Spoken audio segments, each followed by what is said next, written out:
जसरी 13-14 गते गएका थियौं त्यसरी नै जाँदैछौं। हाम्रो माग त्यही तीनवटा नै रहेको छ।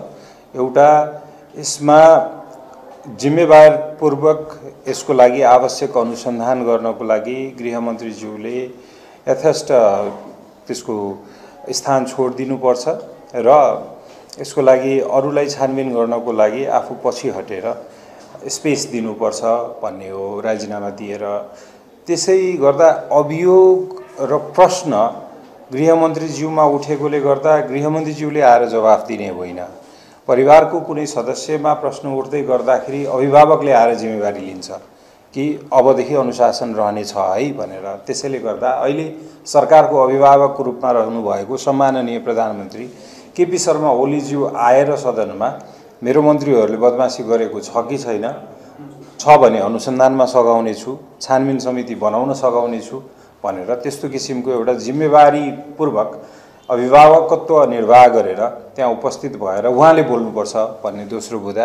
र तेस्रो बुँदा चाहिँ हेर्नुस्, यो एउटा कुरामा हामी अलिकति उदार भएर के फराकिलो भएर के सोचौँ भने यो एउटा व्यक्ति जो गृहमन्त्री हुनुहुन्छ, जुन एउटा दलको केन्द्रीय सदस्य हुनुहुन्छ, सांसद हुनुहुन्छ, उहाँको मात्र कुरा होइन है, हैन। यो कुरा यो प्रकरणको कुरा हो।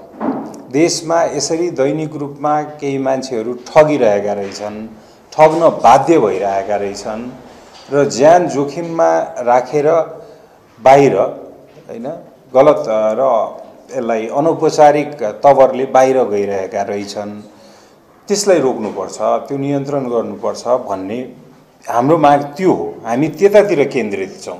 त्यसैले गर्दा तपाईहरूले समाचार सम्प्रेषण गर्दै गर्दा एउटा स्पष्ट कुरा के राखेर सघाइदिनुस् भने यो एउटा व्यक्तिको पछाडि हामी लागेकै होइन, हैन।